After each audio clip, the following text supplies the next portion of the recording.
你能想象在一场派对上，每一个动作，不管是轻微摆个姿势，还是走过整个房间，所见之处每一细节，不管是家具还是裙摆长度，都要遵循一套复杂的规则程序。几个世纪以来，这些仪式在欧洲贵族中司空见惯。虽然他们已经过时，我们仍能在一个熟悉的舞台上认出他们。芭蕾舞，芭蕾一词源于意大利语里的 balletto， 小舞蹈的意思，起源于文艺复兴时的意大利，是贵族聚会上交际舞和编排舞蹈的融合。在很多方面，它用以保证宫廷人士行为举止得体，比如如何迈步、鞠躬、牵手，同时还涉及衣着装扮。国王在场时行走、座位的规定。久而久之，学习芭蕾成为了宫廷生活的一项重要部分，对宫廷礼仪的掌握程度事关一个侍臣的成败。许多宫廷中的姿势仍能在现代芭蕾舞技巧中看到。在16世纪，芭蕾舞由 Catherine de Medici 带到法国，她是 King Henry 2世的意大利籍妻子。随着庆典日益奢华，舞蹈也华丽起来，舞蹈大师为年轻贵族训练精细的舞步，提供统一主题的故事情节。舞蹈重心从参与转变为表演，而且表演形式也更加戏剧化，如专业设计的布景，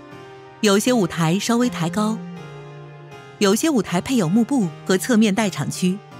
不过直到17世纪，在路易14的宫廷，芭蕾舞才完善成为我们今天所知的艺术形式。路易14自小就接受芭蕾舞训练，他在15岁时出演过太阳神阿波罗，巩固了芭蕾舞在他的统治时期中的重要地位，这也为他赢得了太阳王的称号。他华丽的金色服饰和舞蹈设计昭告天下，国王就是神圣统治者。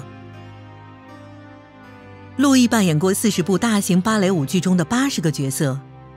有时是气场逼人的主角，有时是小角色或谐星，为最终主角登场做铺垫。他每天练习芭蕾舞，也练习击剑和骑术，通过他的示范，使舞蹈成为当时绅士的必备技能。不过，路易14对芭蕾的主要贡献不是因为他的表演，而是他在1661年创立了皇家舞蹈学院，将对芭蕾的掌控权从地方同业协会转移到了宫廷之中。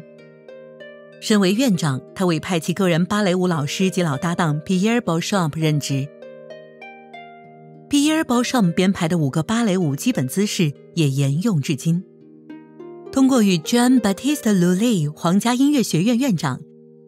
及著名剧作家 Molière 的合作， Beauchamp 将芭蕾舞发扬光大。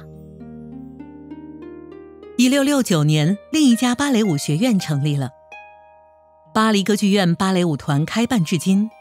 是世界上最古老的芭蕾舞团。芭蕾舞也走出宫廷，来到了剧场，并在下个世纪的民主革命和改革中幸存下来。随着浪漫主义运动的来临，幻想故事和民间传说成了常见的主题。尽管芭蕾舞在法国的影响力式微，但其他国家，比如俄罗斯，对于芭蕾舞继续发扬光大起了很大作用。幸运的是，如今我们不必学习复杂的舞步，只为在婚礼上交际。取而代之的是，我们可以走进剧场，观赏专业舞者台上1分钟，台下10年功带来的超越路易14年代的令人惊叹的表演。精彩的历史、外太空冒险、令人费解的哲学，关于自身和其他方面各种问题的答案，请订阅本频道，继续关注并保持好奇心。